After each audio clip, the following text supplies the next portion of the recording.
Muy buenas tardes para quienes nos escuchan desde América Latina, muy buenas noches ya para quienes nos están siguiendo desde Europa.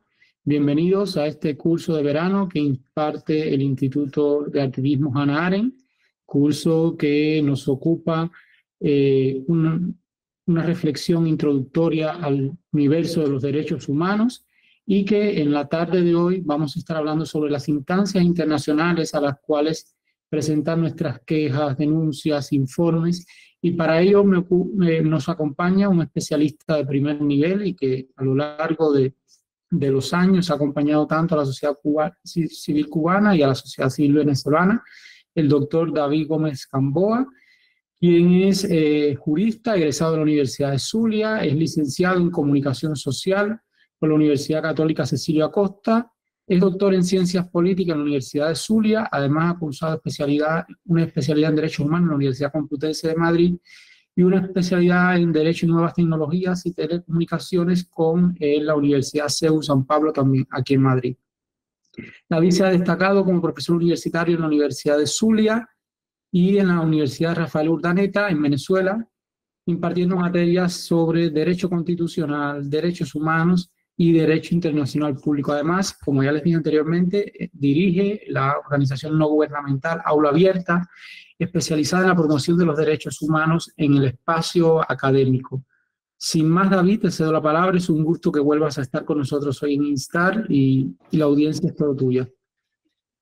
Gracias, Leonardo. Te saludo a ti, a todo el equipo del Instituto Hannah Arendt y a cada uno de los participantes en esta sesión del día de hoy. Gracias infinitas por compartir este espacio.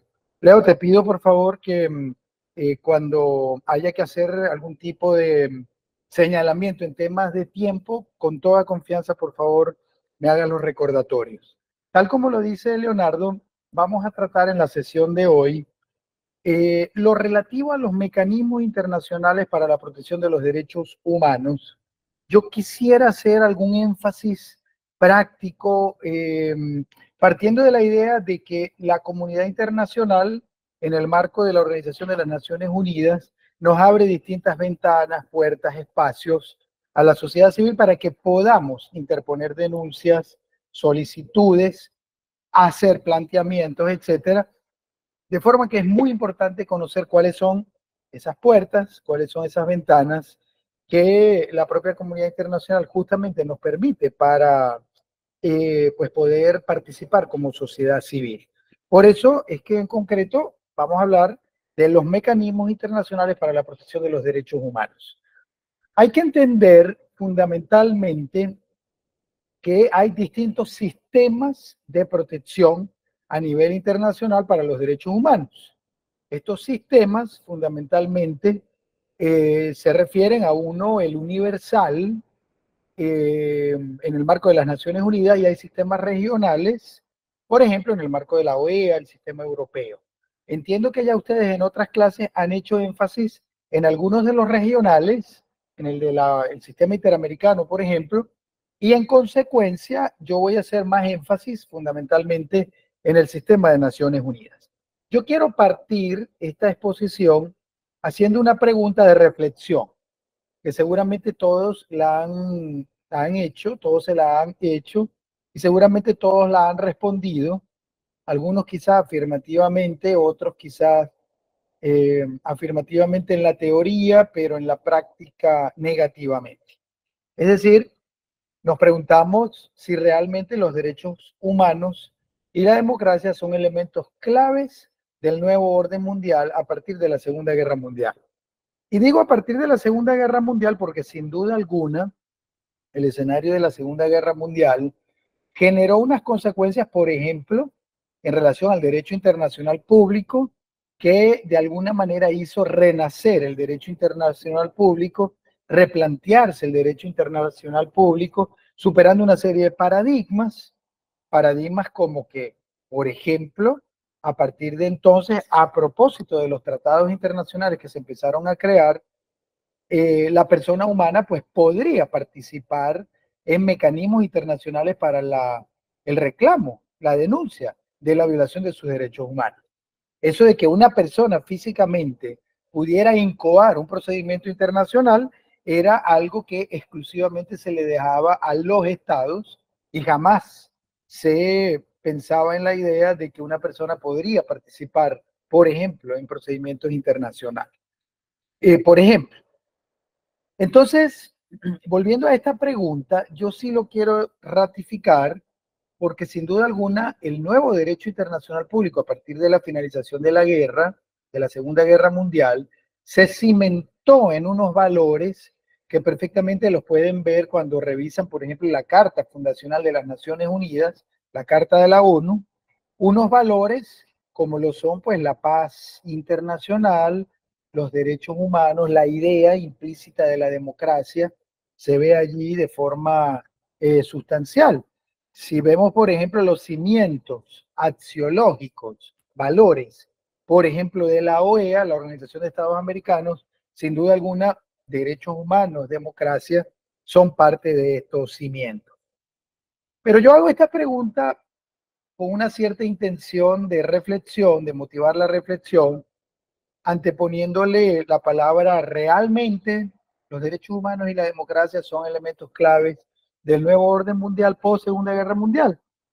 Y les pregunto si realmente lo son, porque en efecto en los tratados, en los instrumentos internacionales, en las declaraciones, quizás en las ruedas de prensa, en los statements que los órganos internacionales, por ejemplo, o miembros de la comunidad internacional dan, o en el caso de los tratados que se reconocen, sin duda alguna la respuesta es afirmativa. Sí, los derechos humanos y la democracia son parte de esos elementos, configuran además una norma jurídica internacional, es decir, no estamos hablando de una novela o de una poesía o de una canción, estamos hablando de normas jurídicas internacionales, pero la realidad demuestra que esas inclusive normas jurídicas internacionales contenidas, por ejemplo, en los tratados, resulta que no obligan en la teoría, pero en la práctica no constriñen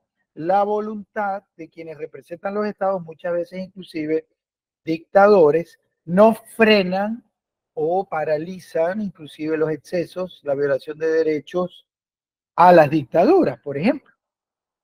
Y esto representa un gran paradigma en ese nuevo orden mundial post Segunda Guerra Mundial que plantea unos sistemas internacionales de protección de derechos humanos, pero que son sistemas que además están soportados en tratados internacionales, es decir, normas jurídicas que deben ser obligatorios, pero que lamentablemente vemos que muchas veces no son lo eficaces que deberían ser.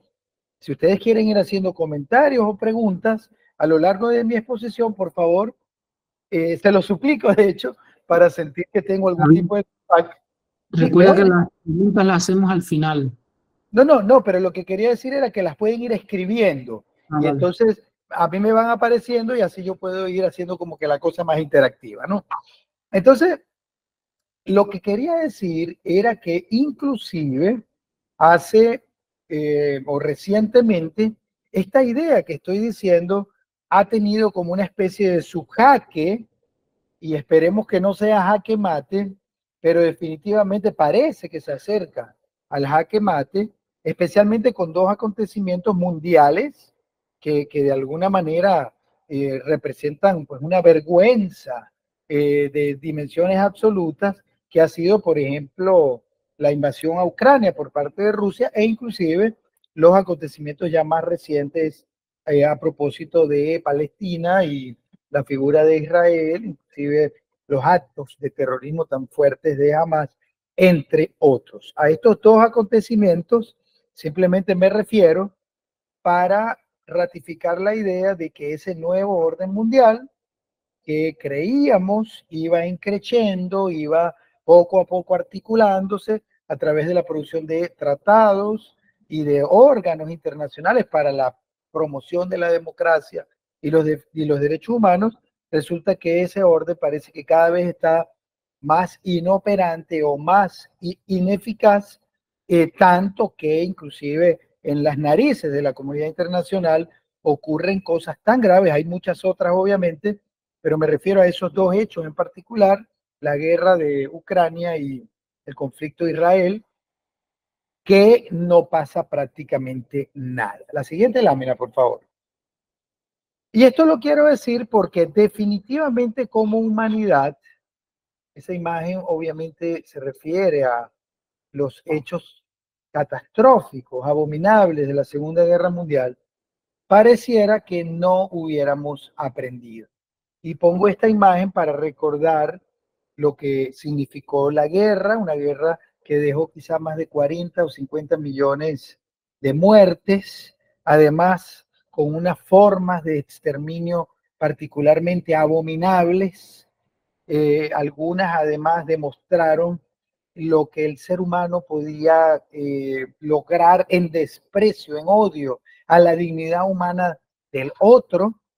Películas como La lista de Schindler, El pianista, pues de alguna manera grafican parte de lo espantoso de la Segunda Guerra, pero lo que quiero decir es que esto sin duda alguna generó una especie de sentido en la humanidad de que esto no puede volver a ocurrir y de que en consecuencia la comunidad internacional se debe conformar, agrupar, organizar en el marco de una especie de gobierno mundial que se de alguna manera organiza a partir de la creación de las Naciones Unidas bajo la premisa, bajo la idea de lograr una paz internacional, que una guerra como esta no vuelva a ocurrir, bajo la premisa del respeto de los derechos humanos.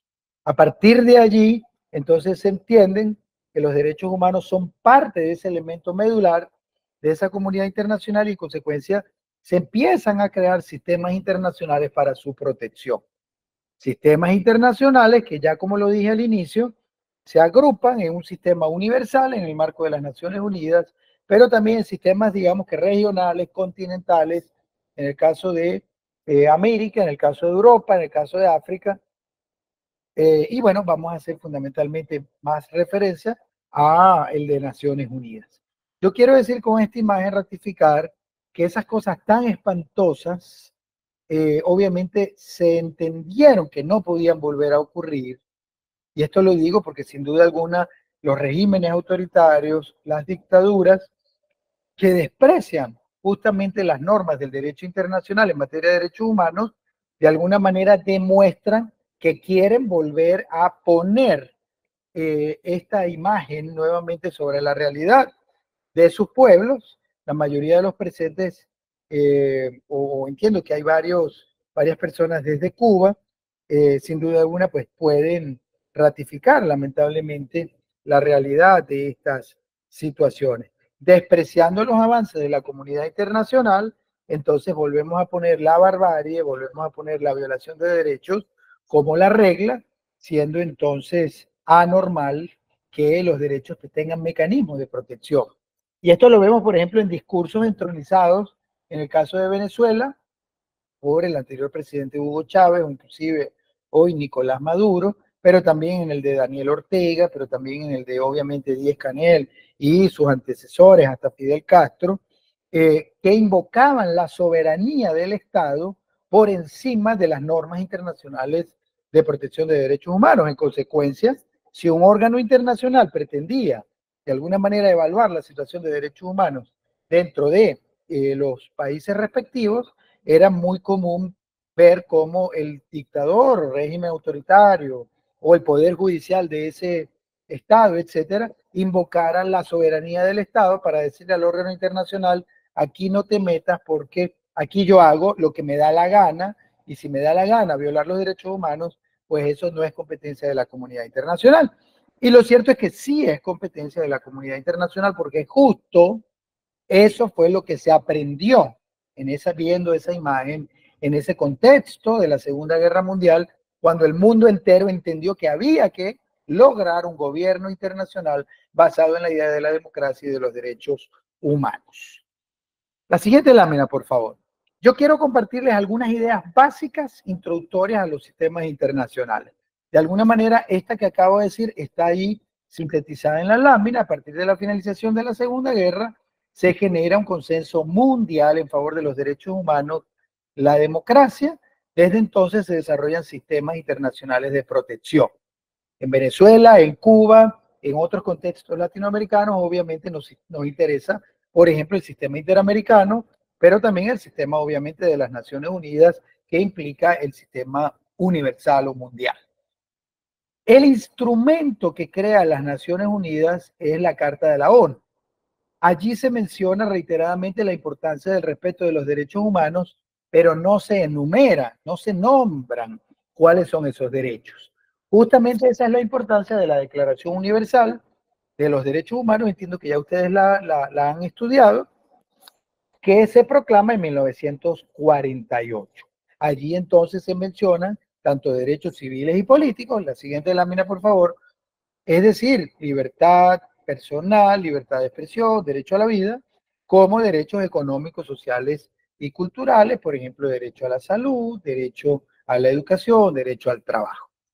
La tercera idea que les quiero decir es que en el marco de la internacionalización post Segunda Guerra Mundial de los derechos humanos, desde el 45 entonces se empieza a crear una arquitectura normativa, corpus iuris, cuerpo jurídico, en materia de derechos humanos. A partir de entonces fueron reconocidos tratados, instrumentos internacionales como declaraciones, tratados, convenciones, pactos, etcétera, tanto para la protección de derechos civiles y políticos, como vida, libertad, por ejemplo, integridad física, psíquica y moral, como derechos económicos, sociales y culturales.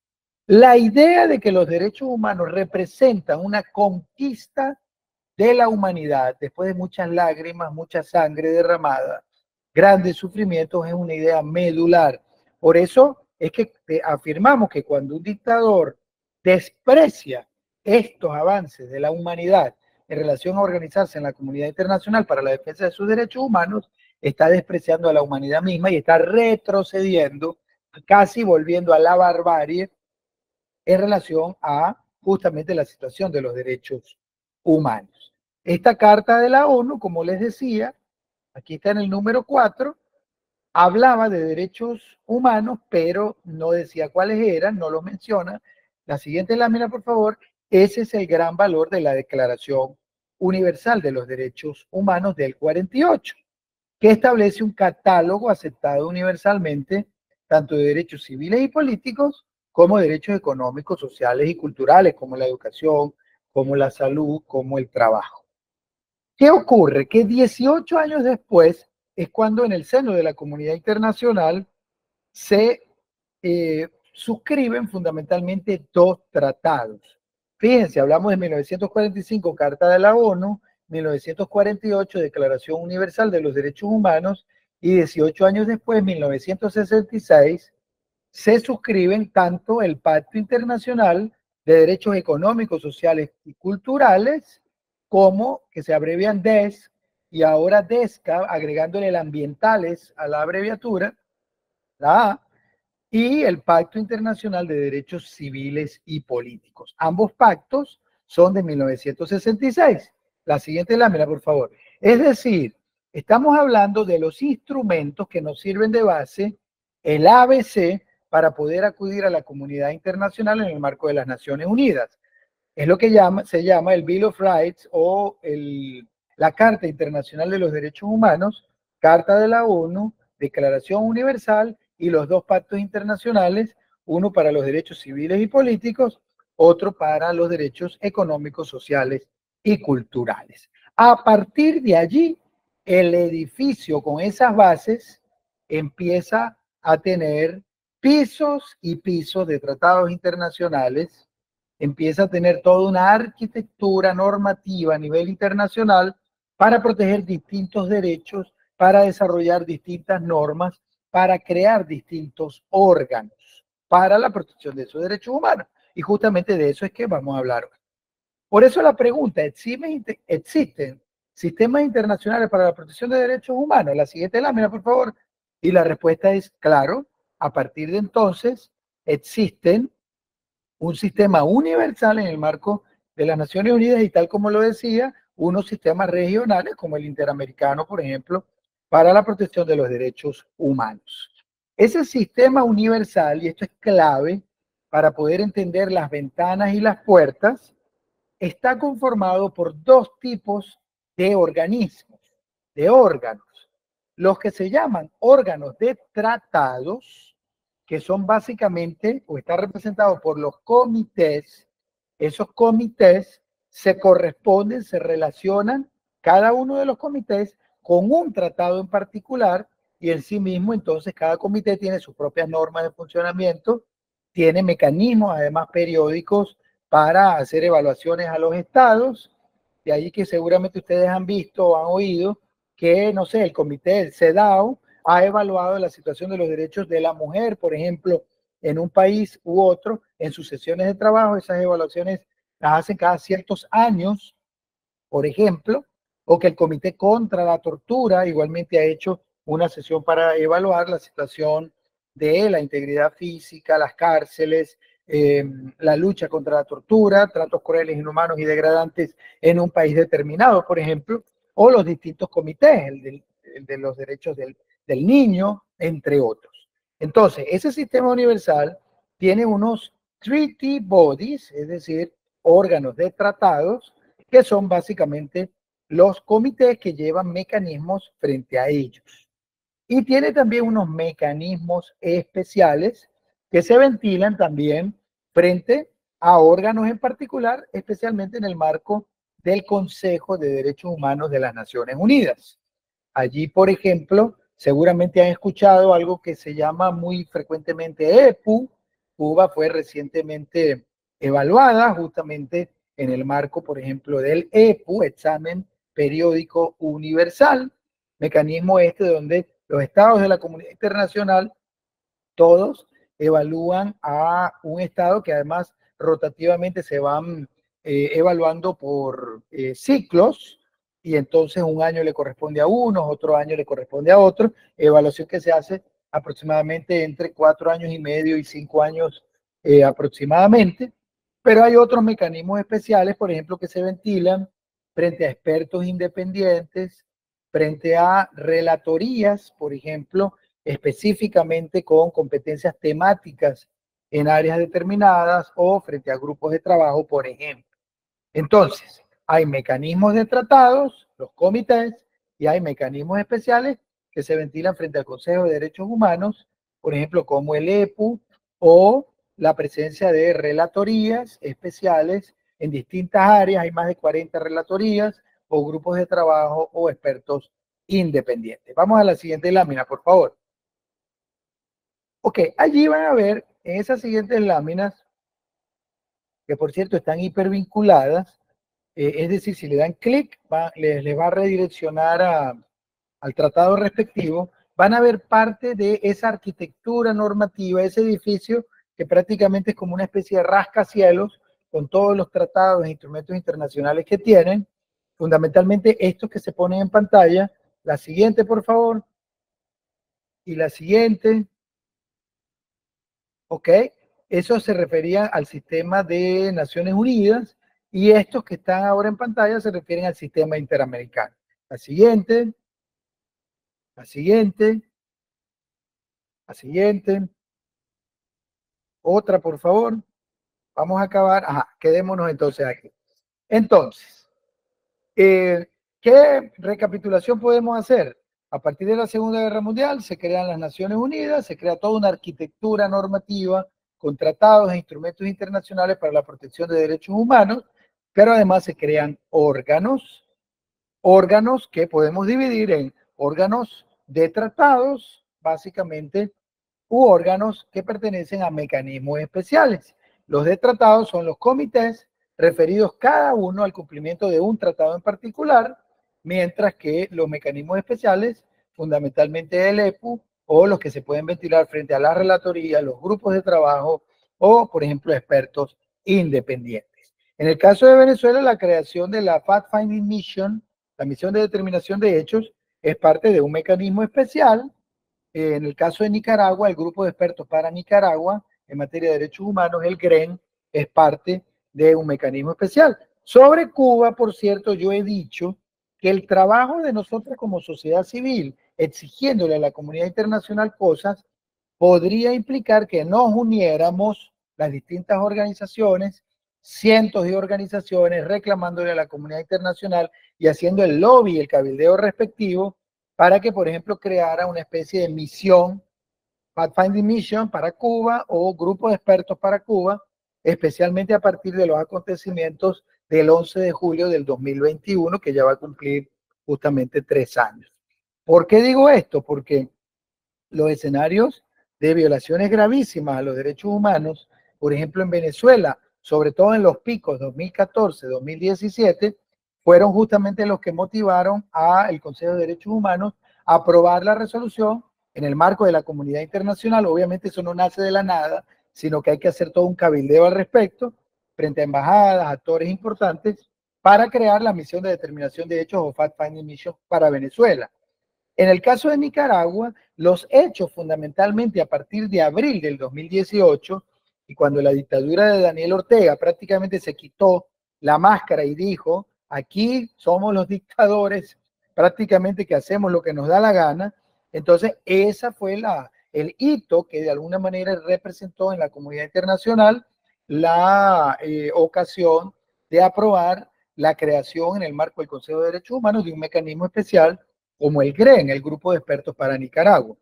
Curiosamente, Cuba representa una especie de cenicienta en relación a esto, porque entonces nadie habla de Cuba, nadie pide nada para Cuba, no hay propuestas, inclusive cuando hablas con órganos internacionales, algunos prácticamente te tratan de, o con diplomáticos, te tratan como de evadir el tema como si estuviéramos hablando de algo de lo que no se puede hablar. Y yo sí creo que es momento de pedir para Cuba un mecanismo especial, quizá como las violaciones han sido pues por tantas décadas, es difícil atribuirles un momento histórico fundamentalmente a partir del 11 de julio del 21, pero quizá podría convenir que en el seno de la comunidad internacional se empezara a inventariar mejor, a documentar y a monitorear mejor las violaciones desde Cuba, porque parece que las violaciones quedan pues sin ningún tipo de creación de memoria histórica por parte de los órganos internacionales. Esta lámina vamos a pasarla, por favor, la siguiente. Yo quiero entonces ratificar que estos son los comités que hacen parte de esos mecanismos de tratados, el Comité de Derechos Humanos, el de Derechos Económicos, Sociales y Culturales. El de Derechos Humanos es el que se corresponde al Pacto Internacional de Derechos Civiles y Políticos. El de Derechos Económicos, Sociales y Culturales es el que se corresponde al Pacto Internacional de Derechos Económicos, Sociales y Culturales. Fíjense por qué les ratifico esto. Y cada comité se corresponde a un pacto o a un tratado en particular. Les digo esto porque si nosotros queremos entrar por la puerta de un comité, lo primero mínimo que debemos saber, conocer, es el contenido del tratado que de alguna manera enmarca la competencia de ese comité. Porque si yo no conozco el tratado, entonces no puedo pretender conocer cuál es el funcionamiento y cuáles son las competencias del comité respectivo. De hecho, en los defensores suele ocurrir que tienen enfrente a un órgano internacional y ocurre con mucha recurrencia que no conocen sus competencias. Entonces ocurre como que si fuéramos a una panadería a comprar un destornillador. Si yo voy a un órgano de tratado y no he leído el pacto respectivo, el tratado respectivo, quizá voy a estar perdido al no conocer las competencias específicas de ese órgano, voy a estar perdido en lo que voy a decir y voy a perder el tiempo y voy a hacérselo perder al órgano internacional que además tuvo que sacar de la agenda quizá a miles o cientos de personas para poderme atender a mí. Lo otro que a veces no entendemos es que esto es un trabajo técnico donde quizás tenemos un minuto, o quizás tenemos 25 minutos, o quizás tenemos 15 minutos, pero en una audiencia, en una consulta con estos órganos, si el órgano nos da 30 minutos para una reunión y somos 20 activistas, entiéndanme que cuando mucho tenemos 59 segundos, no podemos llegar al segundo 60, porque si somos 20, cada uno tiene menos de un minuto y luego el órgano en 10 minutos pues querrá hablar, preguntar, repreguntar y pues evacuar alguna duda que surja dentro de las conversaciones. Esto es un trabajo técnico y tengo que entender que esos 59 segundos que voy a usar son claves justamente para que yo pueda hacerle algún planteamiento al órgano internacional que definitivamente ese planteamiento dé en el clavo en relación a las competencias que tiene ese órgano. Es muy frecuente como el órgano internacional tiene que explicarle a la gente con la que se reúne, a los defensores, oye, lamento mucho lo que te ha pasado, pero lamentablemente eso que me planteas no está en el ejercicio de mi mandato, no es de mi competencia, porque entonces resulta que la persona no entiende que estos órganos tienen competencias técnicas en relación a temas específicos y cualquier cosa que le diga fuera del tema, hay otro órgano que sí podría tener competencia en relación a esa temática y ese órgano, el que te está atendiendo, pues te va a decir, mira, vaya por favor y hable con el relator tal o cual, porque en principio esto que me está planteando no es de mi competencia. Entonces, hay comités, órganos de tratado. Cada uno de los comités tiene competencia en relación a un tratado específico, Comité de Derechos Humanos, Comité de Derechos Económicos, Sociales y Culturales, Comité para la Eliminación de la Discriminación Racial en relación a la Convención en esa área, Comité para la Eliminación de la Discriminación contra la Mujer, el comité es el CEDAW y la convención es la CEDAW. Tienen las mismas siglas, Comité de los Derechos del Niño, sobre la Convención de los Derechos del Niño, el Comité para la Protección de los Derechos de las Personas Trabajadoras, Migrantes, el Comité de Personas con Discapacidad, el Comité contra la Tortura, el CAT, el Subcomité para la Prevención de la Tortura y el Comité contra las Desapariciones Forzadas. Esos son los mecanismos de tratado. En principio, los comités pueden recibir denuncias individuales, es parte de sus competencias y abrir allí una especie de procedimientos cuasi, se llaman, cuasi jurisdiccionales. Ellos no son un juez, pero hacen un procedimiento donde la persona pues puede plantear alguna denuncia, el comité pues oye, hay unas fases probatorias y hay finalmente también una resolución del comité. Pero también los comités evalúan periódicamente a los estados. Esa es otra de las facultades. En esas evaluaciones periódicas se hacen sesiones. En esas sesiones básicamente se activan luego de que los estados que tienen la obligación, según el tratado, de remitir informes periódicamente sobre la situación del cumplimiento de las normas que los obligan de los tratados respectivos, entonces las envían. La sociedad civil, cuando el estado envía, puede enviar al comité algo que se llama, o que le dicen informes sombras o informes alternativos, y luego el comité a los meses justamente hace una evaluación para el Estado, una evaluación que es pública y además hace también la posibilidad de oír a los ciudadanos que se agrupan, por ejemplo, en ONG de derechos humanos, sobre todo aquellos que enviaron los informes alternativos en una sesión privada para escuchar justamente sus preocupaciones. Yo, por ejemplo, tuve la oportunidad de haber participado en la evaluación específica sobre Venezuela del Comité contra la Tortura en el 2014, justo luego de las graves violaciones del 2014 en Venezuela. Tuve la ocasión de asistir a la evaluación del Comité de Derechos Humanos, este primero que está en pantalla, sobre Venezuela. Básicamente en esos dos participé, el CAT y el Comité de Derechos Humanos. Y tuve la ocasión de participar en dos ocasiones, en dos ciclos del EPU para Venezuela, que el EPU es en cualquier caso un mecanismo especial, no es de los mecanismos de tratado. La otra competencia muy importante que tienen los comités es la que se entiende como competencia consultiva, que básicamente consiste en interpretar. interpretar normas del tratado que le toca, obviamente, revisar. El tratado respecto al cual tiene competencia. Esa facultad consultiva o de interpretación se traduce en unos instrumentos muy importantes que se llaman observaciones generales. En inglés es General Comment. Entonces, cuando ustedes vean un instrumento que se llama observación general, por ejemplo, en materia de educación, libertad académica, la observación general número 13. ¿De cuál comité? El comité que tiene competencia para el derecho a la educación, que es el Comité de Derechos Económicos, Sociales y Culturales en relación al artículo 13 de este tratado, de este pacto. ¿Ok?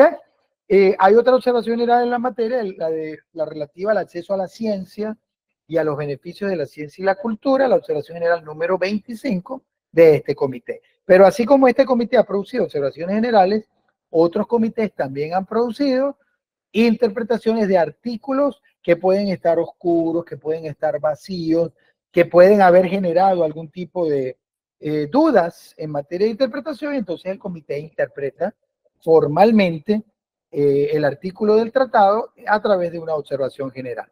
Entonces los comités pueden recibir denuncias individuales, hacen además evaluaciones a los estados, donde hoy además a la sociedad civil, pero también hacen observaciones generales. La siguiente lámina, por favor.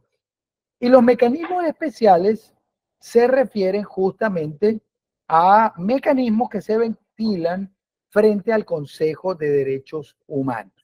Desde el EPU, Examen Periódico Universal, hasta, por ejemplo, mecanismos ya específicos en relación a órganos que tienen mandato permanente como los relatores especiales o inclusive algún experto independiente que se haya creado mediante una resolución del Consejo de Derechos Humanos, un grupo, por ejemplo, de trabajo específico, un grupo como el GREN o como la Fact-Finding Mission para Venezuela, el GREN para Nicaragua, etcétera, etcétera.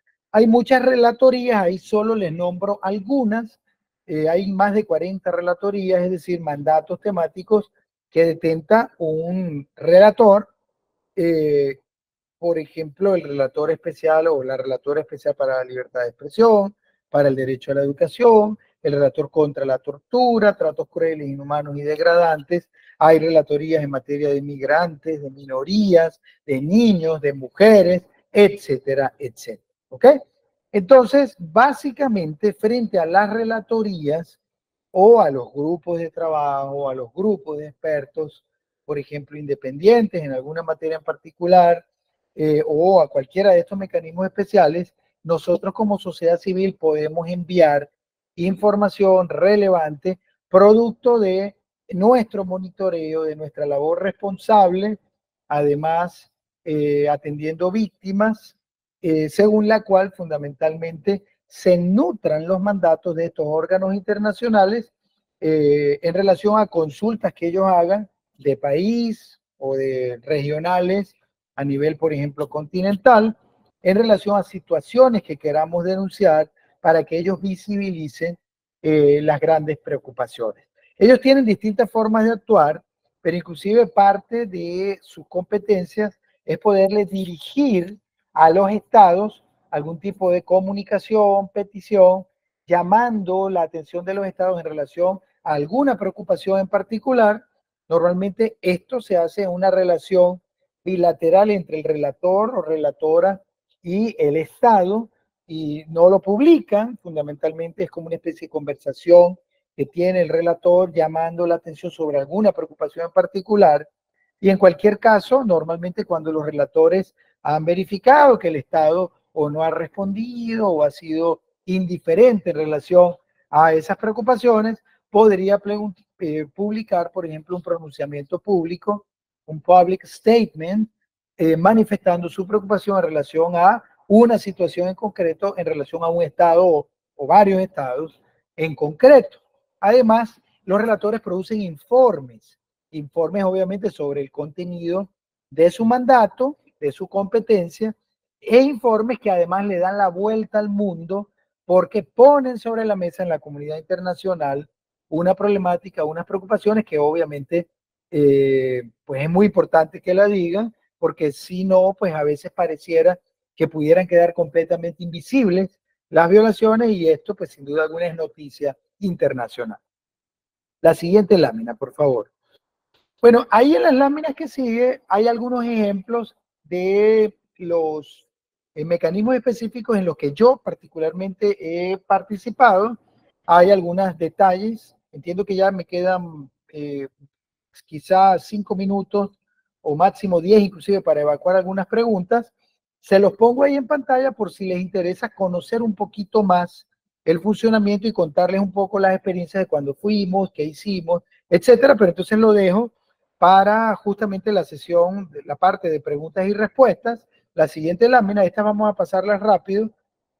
Por ejemplo, aquí algunas de las contribuciones que presentamos para el segundo ciclo del EPU sobre Venezuela, y quizá lo más interesante es que como sociedad civil nos organizamos, las distintas organizaciones, para preparar informes. Por ejemplo, Aula Abierta preparó con otras organizaciones uno sobre restricciones y represalias contra la autonomía universitaria y la libertad académica, por ejemplo. Lo entregamos, lo enviamos, pero otras organizaciones prepararon también en coalición informes contribución en materia del derecho a la salud, en materia de pues la situación penitenciaria, cárceles, etcétera, etcétera. La siguiente, por favor. Y allí se mencionan, por ejemplo, los ciclos del EPU, desde la documentación para el examen, la revisión, la sesión propia del examen, la sesión de adopción y luego la implementación de las recomendaciones. Aquí quizá interesa destacar que en el marco del EPU, Examen Periódico Universal, como sociedad civil, es muy importante, y como organizaciones, que enviemos informes de contribución en relación a las áreas temáticas que trabajamos, porque esas contribuciones además van a poner en la agenda mundial una temática sobre la mesa. No basta con enviar la contribución, es importante luego hacer un trabajo de cabildeo frente a los diplomáticos, los representantes de los estados, porque a partir de allí es que los estados luego, en la sesión respectiva, le van a hacer las preguntas y observaciones al estado que está siendo evaluado, y si esos estados, los que van a evaluar, han tenido nuestras contribuciones, pues seguramente podrán hacer algunas observaciones o preguntas en relación a los temas que hemos podido documentar en los informes respectivos. Y luego es importante que los estados en el marco del EPU acepten, tomen en cuenta o inclusive rechacen las observaciones hechas por el resto de los estados en el marco de la evaluación, porque a cualquiera de las opciones que acabo de decir, si el estado aceptó las observaciones, se está obligando a implementarlas. Y hay mecanismos justamente de seguimiento donde nosotros como sociedad civil les podemos señalar y decir: usted, estado, se comprometió a hacer esto y no lo ha hecho, y por tanto le hacemos un llamado a la comunidad internacional al respecto. O si rechazan, por ejemplo, las observaciones, también podemos hacer más bien un manejo de opinión pública al respecto, diciendo que un estado que dice ser, no sé, socialista, resulta que no acepta las observaciones en materia de salud o en materia de educación, dejando a la población en una situación pues de abandono en relación a derechos sociales, ¿no? Por ejemplo. Entonces es muy importante conocer este tipo de mecanismos para ver cómo como sociedad civil pues podemos de alguna manera realizar contribuciones. Ahí hay unas láminas donde, tomando de una ONG hermana, Civilis, parte de los análisis que hacía, se ponen allí pues algunas de las recomendaciones. Las siguientes láminas, por favor. La siguiente, vamos a llegar ya con esto a la última, para entonces abrir. Las vas pasando 2 segundos cada una para que puedan ir viendo las láminas que se van compartiendo. Ahí hay alguna data en relación a las recomendaciones, en relación a los porcentajes de recomendaciones que se han hecho, observaciones, entre otras, ¿no? Y luego las láminas cierran fundamentalmente con, avancemos un poquito más rápido, por favor. Cierran con la Declaración Universal de los Derechos Humanos y los derechos humanos que enumeran, pero también con algunas referencias a los Objetivos de Desarrollo Sostenible, a los ODS, en el marco de la Agenda 2015-2030 de las Naciones Unidas. Y pongo estas dos fuentes porque son muy importantes porque la agenda internacional de alguna manera está construida en el marco del ejercicio de los derechos humanos planteados en la Declaración Universal y en el marco de la Agenda 2015-2030 en base a los objetivos de desarrollo sostenible que están un poquito más arriba en un cuadrito hacia la lámina 64. Vamos a ver un cuadrito con los 17 objetivos que de alguna manera nos abren las puertas también para poder hacer alguna incidencia internacional invocando estos objetivos que básicamente buscan la erradicación de la pobreza, la promoción de la prosperidad, la protección del medio ambiente y hacer frente al cambio climático. Yo con esto entonces cierro y estoy a la orden pues para cualquier pregunta o comentario que pueda inmediatamente darle retroalimentación. Muchísimas gracias, reiterarte de nuevo que hayas estado con nosotros y esperamos unos minutos para pasar al debate privado.